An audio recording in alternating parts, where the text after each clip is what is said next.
नमस्कार। विजय भारती के online course में आपका हार्दिक स्वागत है। जैसा कि लॉकडाउन को चलते हुए हमारे भैया बहनों की पढ़ाई ठप नहीं होनी चाहिए, इसलिए विद्या भारती ने बहुत ही अच्छी मुहिम चलाई है ऑनलाइन द्वारा भैया बहनों को शिक्षा देना। तो इसी कड़ी में हमें जो अपने पर्यावरण कक्षा चतुर्थी के पर्यावरण विषय का दूसरा लेसन का भाग 2 आज पढ़ेंगे। तो जैसा कि पिछले अध्याय में हमने कुछ बातें की थी एकल परिवार के बारे में, संयुक्त परिवार के बारे में, तो आप लोगों ने, हमें आशा है कि आप लोगों ने उसका अध्ययन किया होगा अच्छे से और कॉपी में उसको नोट भी किया होगा। तो आज हम उससे आगे अध्ययन करेंगे और जानेंगे। तो अभी आप हम बुक्स के माध्यम से समझेंगे और देखेंगे कि मेरी लाडो खूब पढ़ेगी। यहाँ तक हमने कल पढ़ लिया था। इसके बाद में हम आगे पढ़ेंगे। हमारा टॉपिक है मेरी लाडो खूब पढ़ेगी। पहले हम बुक्स पढ़ेंगे फिर समझेंगे।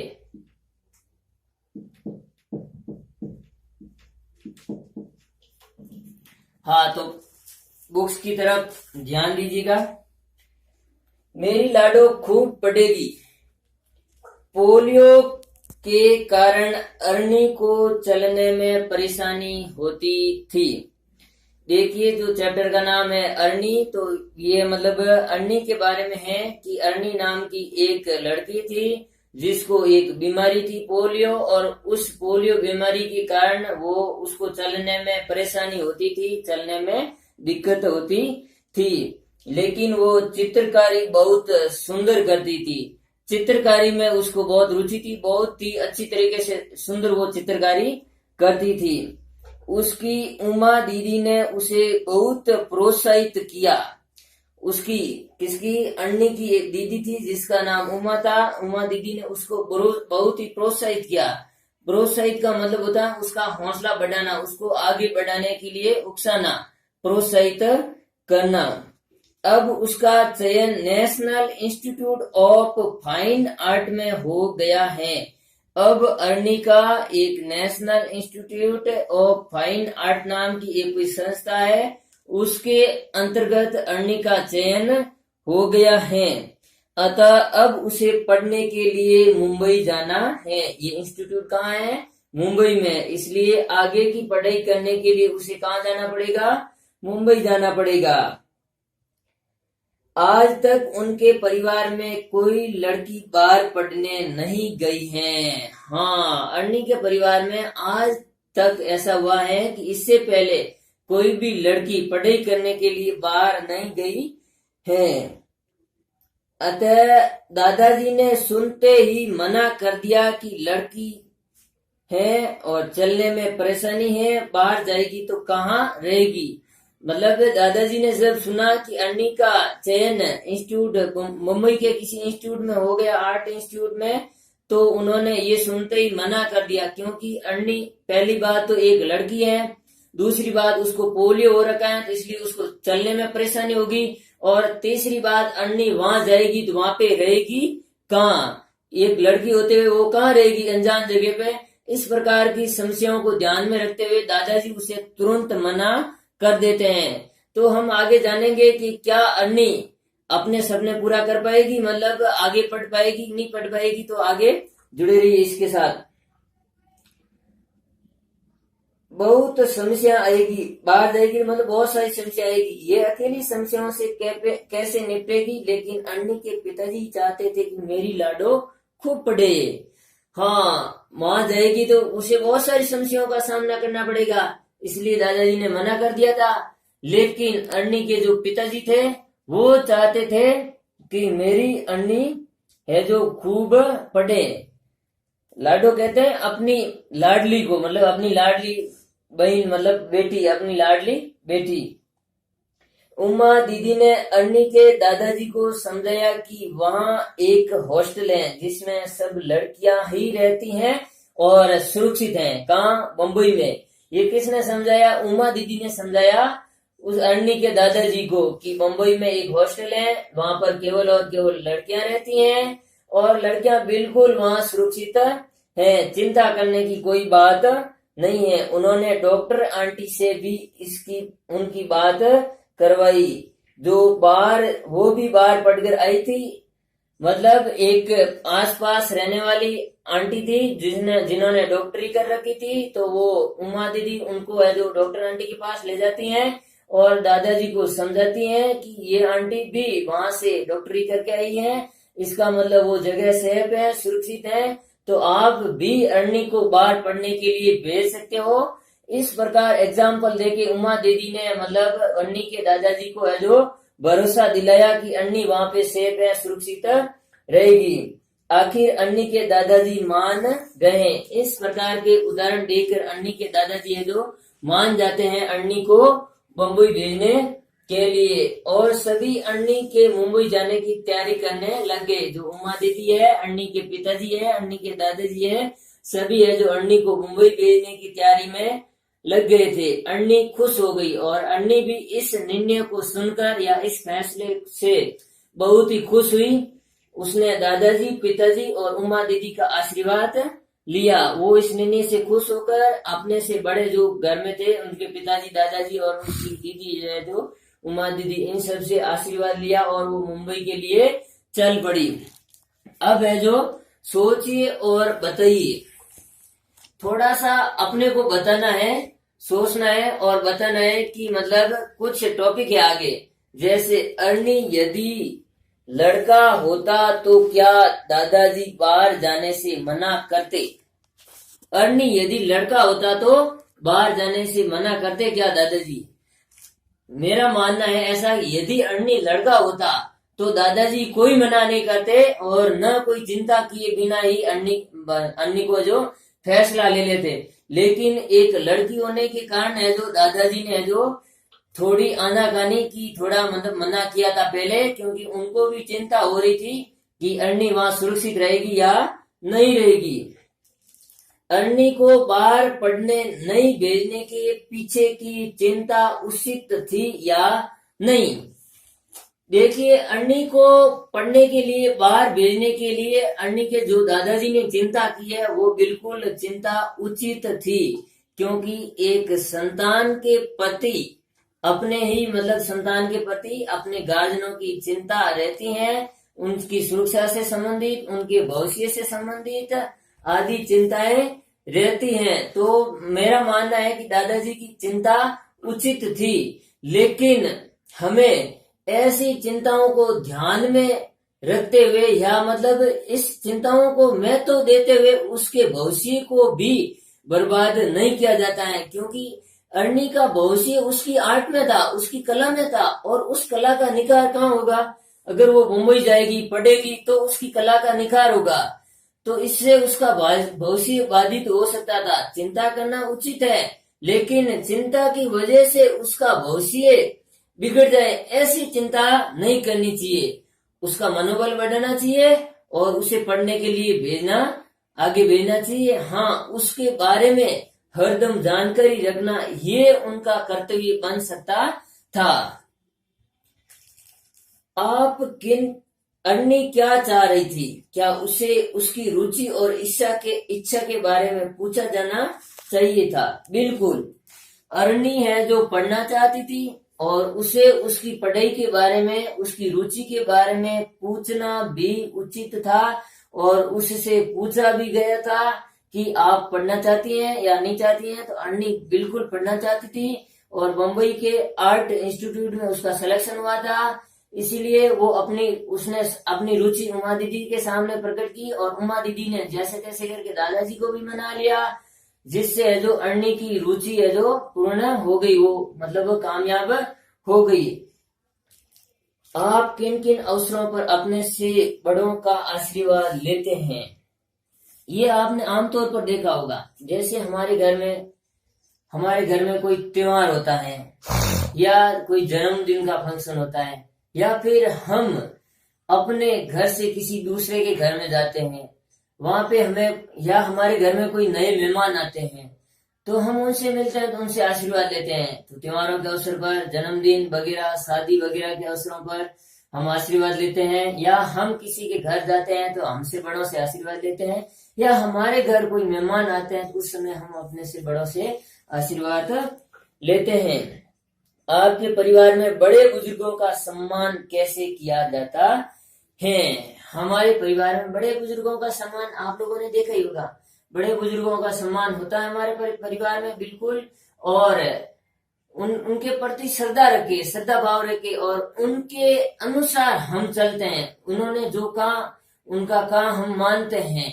जैसे मान लो अर्नी के दादाजी ने पहले फैसला लिया था कि अर्नी है जो पढ़ने मुंबई नहीं जाएगी, तो सबको चिंता हो गई थी, वो बड़े थे उनके परिवार में। लेकिन जब दादाजी को समझाया गया डॉक्टर आंटी से मिलवा के, तो फिर दादाजी मान गए। तो फिर उन्होंने ही वापस अपना निर्णय दिया कि वो पढ़ने जाएगी। इस प्रकार है जो हमारे भी परिवार में जो हमेशा जो निर्णय लेने की शक्ति होती है, जो बड़े बुजुर्गों के पास ही होती है। हमारा परिवार बड़े बुजुर्गों से ही चलता है, उनका ही प्रशासन चलता है, उनका ही शासन चलता है हमारे घरों में।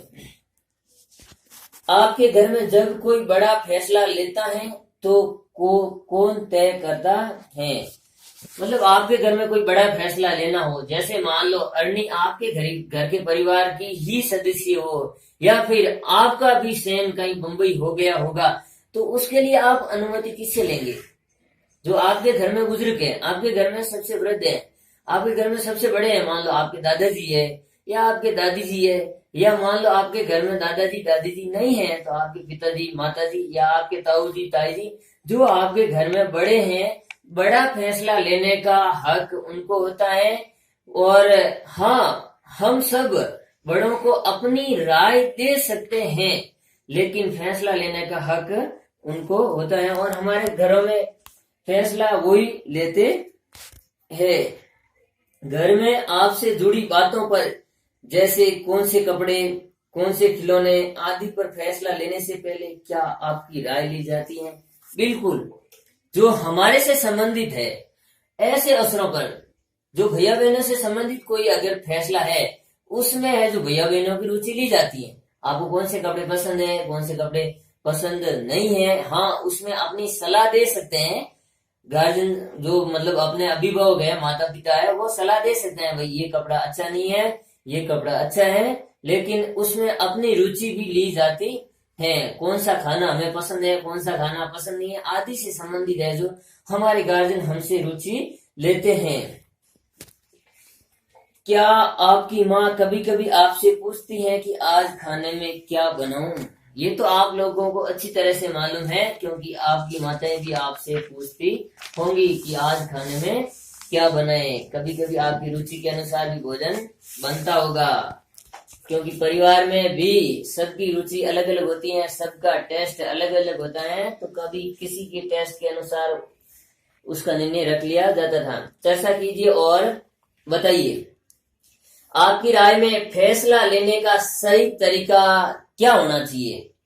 आगे 2-3 तरीके बताए गए कि कोई भी मान लो कोई बड़ा निर्णय लेना है परिवार के अंतर्गत, बड़ा निर्णय लेने का या बड़ा फैसला लेने का तरीका क्या होना चाहिए, उसके बारे में बताया गया है। जैसे मान लो पहला बताया है कि बड़े फैसला ले और बाकी सब माने, कि घर के परिवार में जो बड़ा सदस्य है केवल वो फैसला ले और बाकी सब जो घर के बाकी सब सदस्य हैं उनको वो फैसला सीधा मान लेना चाहिए।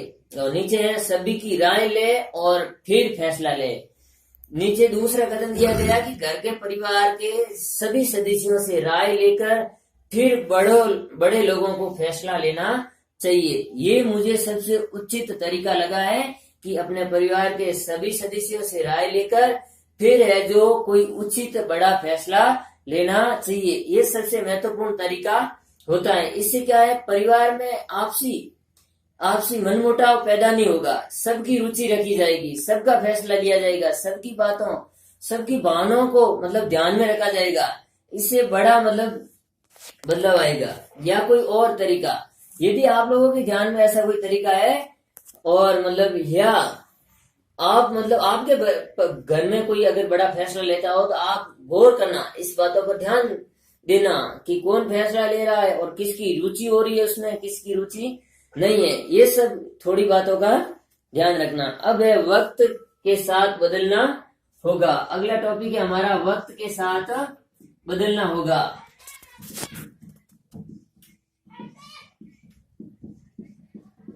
वक्त के साथ बदलना होगा।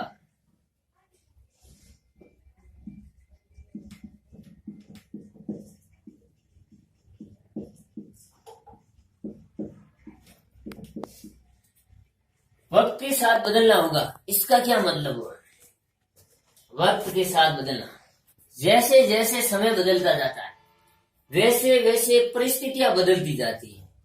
अब जो प्राचीन परिस्थितियों में, जिन्होंने प्राचीन समय में वहां पे प्राचीन परिस्थितियां थी, वहां का वातावरण उसके अनुकूल था।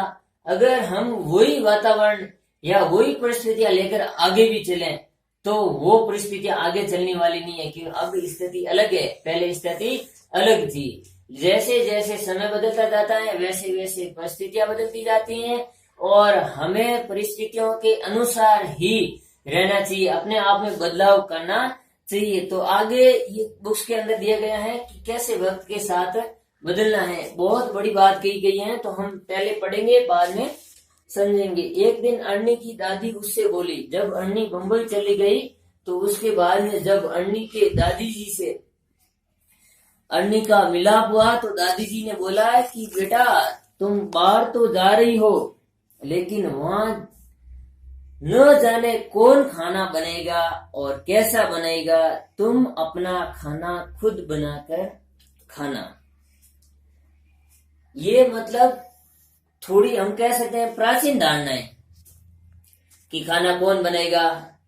कौन बनाने से मतलब है यहाँ पे कोई पिछड़ी जाति का बना दे तो क्या पता। इसमें थोड़ी सी ऐसी भाव प्रकट हो रहे हैं, भेदभाव जैसे भाव प्रकट हो रहे हैं। ना जाने कौन बनाएगा खाना और कैसा बनाएगा खाना। इसलिए जो अर्नी की जो दादी है, जो अर्नी से बोल रही है कि तुम अपना खाना खुद बनाना और खुद ही खाना। आगे देखिए, तो अर्नी वापस दादी जी को जवाब देती है कि दादी मैं वहां पढ़ने जा रही हूँ और खुद खाना बनूं इतना समय मेरे पास नहीं होगा। खाना बनाने में दिन निकल जाएगा, तो फिर वहां मैं पढ़ने जा रही हूँ, मेरे पढ़ने का जो उद्देश्य है वो पूर्ण नहीं होगा, खाने में मेरा समय वेस्ट हो जाएगा। ऐसे दादी जी को अर्नी वापस समझाती हैं। हॉस्टल में शुद्ध व अच्छा खाना मिलता है, क्या फर्क पड़ता है कौन बना रहा है, सभी इंसान ही हैं। वक्त के साथ हमें बदलना होगा। मतलब इसमें है जो भेदभाव, छुआछूत जैसी भाव प्रकट थी। पहले हमारे यहाँ भेदभाव होता था, भेदभाव होता था, लेकिन वर्तमान परिप्रेक्ष्य में, वर्तमान परिस्थिति में भेदभाव नहीं होता है। इसमें हमने बदलाव कर दिया, सभी इंसान एक जैसे हैं, कोई इंसान अलग नहीं होता है। तो हमें कभी भी भेदभाव नहीं करना चाहिए। और अर्नी ने बहुत अच्छी मुहिम दी है कि मतलब सभी इंसान है, तो कौन खाना बना रहा है इससे कोई फर्क पड़ने वाला नहीं है, हम सब एक जैसे हैं। इसलिए मेरा जो उद्देश्य पढ़ने का है तो मैं वो पढ़ने का उद्देश्य पूरा करूंगी, ना कि खाना बनाने में अपना समय वेस्ट करूंगी।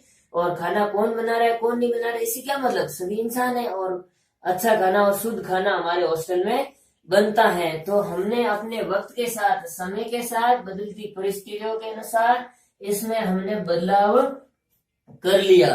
और मेरा भी मतलब आप सबसे भैया बहनों से ये निवेदन रहेगा कि कभी भी आप अपने जीवन से आज से ये मान लेना कि आप कभी भेदभाव नहीं करें, किसी के साथ भी कोई किसी प्रकार का भेदभाव नहीं करें, चाहे वो जाति के आधार पर हो, चाहे वो धर्म के आधार पर हो, चाहे वो गरीबी या अमीरी के आधार पर हो, किसी भी आधार पर भेदभाव नहीं होना चाहिए। चाहे वो लिंग के आधार पर हो, किसी भी आधार पर है जो आप भेदभाव नहीं करोगे।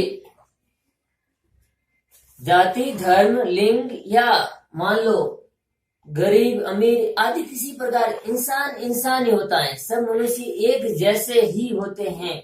उसकी परिस्थितियां, उसकी स्थिति उन्हें अलग अलग बना देती हैं। और ये सब तो हमने अपने आप समस्या गढ़ाने के लिए प्रकट कर दिए, ये हमारे ईश्वर की देन है। लेकिन ये तो हम लोगों ने अपने आप है जो समस्या में डालने के लिए प्रकट कर दिए। कौन हिंदू, कौन मुस्लिम, कौन सिख, कौन ईसाई, इस प्रकार से है जो हमने ये सब प्रकट कर लिए। ये हमारे ईश्वर की देन है कि मतलब आधे महिलाएं आधे पुरुष, तो वो चीज अलग है। तो हमें भेदभाव किसी के साथ नहीं करना चाहिए, ये बहुत गलत बात है। अगर कोई भेदभाव कर रहा है, आप अपने आसपास भी देखना, अगर आपके विद्यालय में तो ऐसा नहीं होता है, विद्यालय में हमारे ऐसा नहीं होता है, कभी भी नहीं होता है, लेकिन आपके घरों के आसपास अगर ऐसा होता है, बिल्कुल गलत होता है, आपको उसे रोकना है। और आपको अभी से है जो, अगर आप इससे लड़ने के लिए तैयार हो तो आप जीवन भर ऐसे इससे सामना कर सकते हो। लेकिन अब से आप भेदभाव करने लगे तो फिर आप इससे बाहर नहीं निकल पाओगे, खुद भी एक अलग सा महसूस करोगे कि मुझे भी भेदभाव करना चाहिए, ऐसा आपको लगने लग जाएगा। इसलिए आपको अभी से जो इस भेदभाव से दूर भागना है, छुआछूत से दूर भागना है। तो हम आगे बढ़ेंगे, चर्चा कीजिए और बताइए। अर्नी ने कहा, वक्त के साथ बदलना होगा। आपके आसपास ऐसा क्या है जो बदलना चाहिए? ये बात हमने कर दी कि वक्त के साथ बदलना होगा, और आपके साथ आसपास ऐसा क्या है जो बदलना चाहिए। तो हमारे आसपास भी अभी भी ग्रामीण क्षेत्रों में अशिक्षित लोग इस प्रकार की समस्याओं को महत्व दे रहे हैं, इस प्रकार की धारणाओं को महत्व दे रहे हैं। तो हम सब शिक्षित होने के नाते और समाज के जागरूक व्यक्ति होने के नाते हमें इस प्रकार की समस्याओं से निपटना है, तो इन्हें दूर करना है। दूर कैसे करेंगे? हम लोगों को समझा के दूर करेंगे। जैसे मान लो हम खुद है जो उनसे संबंध स्थापित करेंगे, इस प्रकार की समस्याओं से हमें निपटा जा सकता आसानी से, यदि हम प्रयास करें तो। और अगर ऐसा हमने कर लिया तो हमारा समाज अलग ही होगा, समाज का विकास, उसकी प्रगति एक अलग ही होगी। आगे देखिए, हमारा नेक्स्ट प्रश्न है कि वक्त के साथ समाज की सोच एवं मूल्यों में परिवर्तन देखने को मिलते हैं। ऐसे ही आपके आसपास कोई परिवर्तन आप अनुभव करते हैं तो कक्षा में जरूर बताइएगा।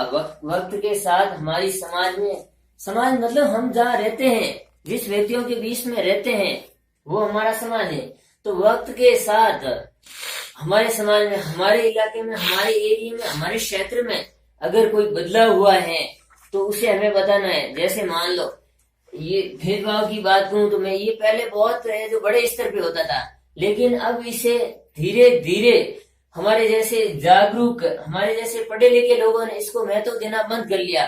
तो ये एक तरह का बदलाव है, ये एक तरह की धारणा है, ये एक तरह का बदलाव है। तो ऐसे मतलब कई और बदलाव हो सकते हैं आपके आसपास है। और भी जैसे मान लो कुप्रथाएं हैं, पहले हमारे समाज में कई प्रकार की कुप्रथाएं थी, सती प्रथा, बाल विवाह वगैरह, उसको हमने कैसे बदला?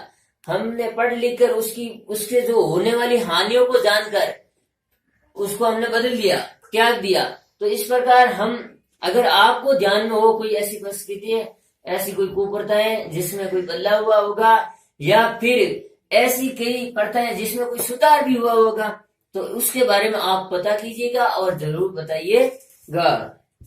हाँ, अभी तो फ्री बैठे, लॉकडाउन की परिस्थिति भी चल रही है, तो इसमें आप अपने दादाजी वगैरह से ये प्रश्न कर सकते हो, दादाजी, माताजी, पिताजी से, कि आपने हमारे समाज में कोई बदलाव देखा है क्या?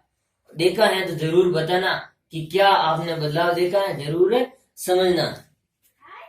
हमने सीखा, इस अध्याय के माध्यम से हमने क्या क्या सीखा है उसके बारे में हम अभी चर्चा करेंगे। छोटे परिवार एकल परिवार होते हैं, ये इस अध्याय के माध्यम से हमने सीखा। क्या सीखा? छोटे परिवार एकल परिवार होते हैं। छोटे परिवार कौन से? जिसमें केवल माता पिता और उसकी संतान ही होते हैं, वो छोटे परिवार होते हैं। और ऐसे छोटे परिवारों को क्या कहते हैं? एकल परिवार कहते हैं। संयुक्त परिवार में दादा, काका, ताऊ आदि सदस्य साथ साथ रहते हैं। जो संयुक्त परिवार है, जो बड़े परिवार होते हैं, उसके अंतर्गत दादा, ताऊ, काका, दादी, ताई वगैरह, माता पिता वगैरह, सब उनकी संतानें वगैरह, ये बहुत बड़ा परिवार होता है, जैसा कि आपको बता दिया गया है पहले। तो ये भी हमने इस अध्याय के माध्यम से सीखा। और हमने सीखा, क्या सीखा? बेटियों को पढ़ाना चाहिए, ये बहुत ही महत्वपूर्ण बात है। इस अध्याय के माध्यम से जो हमने सीखा है, उन्हें भी आगे बढ़ने का मौका देना चाहिए। ऐसा नहीं हो कि उनके अंदर जो पढ़ने की क्षमता है, कई कई जगह देखते हैं ऐसी ऐसी प्रतिभाएं होती हैं समाज के अंतर्गत जिनको है जो मतलब अगर पढ़ा दिया जाए जो बहुत ही बड़ी हस्तियां बन सकती हैं, लेकिन प्राचीन समय में सुविधाओं के अभाव में और विभिन्न प्रकार की धारणाओं के कारण है जो व्यक्ति के मतलब ऐसी बेटियों को दबा दिया जाता था, उनको पढ़ने का मौका कम मिलता था। लेकिन वर्तमान परिप्रेक्ष्य की दृष्टि से हमने इस प्रकार की समस्याओं से छुटकारा पा लिया है। आज वर्तमान समय में हमारी बेटियां खूब बढ़ती हैं, आगे भी बढ़ती हैं और नाम भी रोशन करती हैं। जैसे माना कि कल्पना चावला है, इंदिरा गांधी है, हमारे भारत देश की प्रधानमंत्री भी रह चुकी हैं। तो ऐसी कई मतलब जैसे मान लो श्रीमती प्रतिभा देवी सिंह पाटिल राष्ट्रपति भी रह चुके हैं। तो ऐसी कई महिलाएं प्रतिभाएं हैं जिन्होंने मतलब अपने आप को निखारा है, पढ़ लिख कर उन्होंने मतलब अपने आप को आगे बढ़ाए हैं। तो इस अध्याय के माध्यम से भी हमने ये सीखा है कि बेटियों के पढ़ने में अगर कोई बाधा आ रही है तो उस समस्या का सामना करना चाहिए। अगर उनकी पढ़ाई में है जो हमें कोई बाधा उत्पन्न नहीं करनी चाहिए, उनको आगे बढ़ने का मौका देना चाहिए, उनका सहयोग करना चाहिए, उनका हौसला बढ़ाना चाहिए, उनको प्रोत्साहित करना चाहिए। परिवार के बड़े बुजुर्गों का सम्मान करना चाहिए। कितनी महत्वपूर्ण बात है कि हमारे परिवार में जो बड़े बुजुर्ग हैं उनका हमें सम्मान करना चाहिए, उनके द्वारा लिए गए फैसले को हमें मानना चाहिए, उनके शरण स्पर्श करने चाहिए, उनसे आशीर्वाद लेना चाहिए और उनकी योजनाओं के अनुसार हमें चलना चाहिए। किसी बड़े व्यक्ति ने एक बात कही है कि तजुर्बे मतलब आंखें बड़ों की होनी चाहिए और हाथ पैर हमारे होने चाहिए, युवा वर्ग के होने चाहिए। मतलब जो अनुभव हमें है जो बड़ों से लेना चाहिए, लेकिन जो कार्य करने की क्षमता है जो वो नई पीढ़ी की लेनी चाहिए। इससे है जो वो कार्य एक अलग ही दिशा में होता है, वो कार्य जो मतलब जल्दी है जो प्रोत्साहित होता है, जल्दी आगे बढ़ता है। जाना समझा और अब बताइए। अब आपको 2-3 प्रश्न किए जाएंगे कि परिवार में महत्वपूर्ण निर्णय किसको और कैसे लेना चाहिए और क्यों लेना चाहिए। तो हमने ये पहले सीखा भी था कि हमारे परिवार में जो बड़े लोग हैं, हमारे दादाजी है, दादी जी, उनको जो फैसले लेने चाहिए और फैसले कैसे लेना चाहिए, हमारे परिवार के सभी सदस्यों की राय लेके फैसले लेने चाहिए। क्यों लेने चाहिए? क्योंकि परिवार में कोई भी अनबन, कोई भी समस्या उत्पन्न नहीं होनी चाहिए। इसलिए परिवार के सभी सदस्यों से राय लेके बड़े लोगों को फैसला लेना चाहिए। बड़े लोगों को ही क्यों लेना चाहिए? क्योंकि बड़े लोगों के पास अनुभव ज्यादा होता है, उनके पास तजुर्बा ज्यादा होता है, इसीलिए वो सबसे स्पष्ट है, वो मतलब सबसे अच्छा निर्णय लेने की क्षमता रखते हैं। अगला प्रश्न है हमारा, संयुक्त परिवार एवं एकल परिवार के फायदे बताइए। फायदे दोनों परिवार में, संयुक्त परिवार में और एकल परिवार में, ऐसा माना जाता है। पहले मैं एकल परिवार के 2-4 फायदे बताऊंगा, बाद में संयुक्त परिवार का। जैसे मान लो एकल परिवार में क्या फायदा है, जैसे मान लो छोटा परिवार, सुखी परिवार। एकल परिवार से ये होता है कि मतलब उनमें आगे बढ़ने की क्षमता अधिक होती है। जैसे मान लो उनकी आर्थिक स्थिति अच्छी होती है और उन्हें मतलब है जो हाई सुविधाएं, उच्च सुविधाएं मिलने का चांस ज्यादा होता है। ऐसे कई प्रकार के एकल परिवार के फायदे हैं। जैसे मान लो हमने इस अध्याय में देखा था कि मतलब एकल परिवार में जो पति पत्नी दोनों है जो नौकरी पे जाते हैं और दोनों घरेलू कार्यों में भी सहयोग करते हैं। अब बात करते हैं बड़े परिवार की। बड़े परिवार में ये फायदा होता है, मान लो परिवार का कोई भी सदस्य 4-5 भाई है, साथ रहते हैं, उसमें से एक भाई को न जाने कोई मतलब जैसे कोई बीमारी हो गई, किसी कारणवश उनको चलने में कठिनाई हो रही है या उनका मतलब पूरा परिवार नहीं चल सकता है, आगे बढ़ नहीं सकता है, मतलब ऐसी किसी कोई समस्या उत्पन्न हो गई है, तो उनके साथ रहने वाले भाई उनकी आर्थिक स्थिति में सहयोग कर देते हैं। इससे उस परिवार पर कोई आंच नहीं आती है, वो भी उनकी तरह चलता जाता है। और बड़े परिवार में अपने दादाजी, दादी जी, ताऊ ताई से बहुत कुछ सीखने को मिलता है, ये सब उनके फायदे होते हैं। और एकल परिवार में क्या होता है, मान लो कोई बच्चे हैं, उनको दादाजी दादी जी का प्यार कम मिलता है, तो उनके पास वो तजुर्बे कम आते हैं, अनुभव कम आता है, दादा दादी का ज्ञान उनके पास कम आता है। तो इसी के साथ है जो हमारे अध्याय को हम यही समाप्त करते हैं। आपको गृह कार्य के माध्यम से एक आगे पीडीएफ भेज दी जाएगी, जिसके अंतर्गत 7-8 प्रश्न होंगे। 7-8 प्रश्न हमने पहले किए हैं और 7-8 प्रश्न आपको बाद में करने हैं। तो गृह कार्य आपको है जो बाद में एक पीडीएफ के माध्यम से मिल जाएगा। ठीक है, तो धन्यवाद। वीडियो देखना और अपना कार्य करना। जी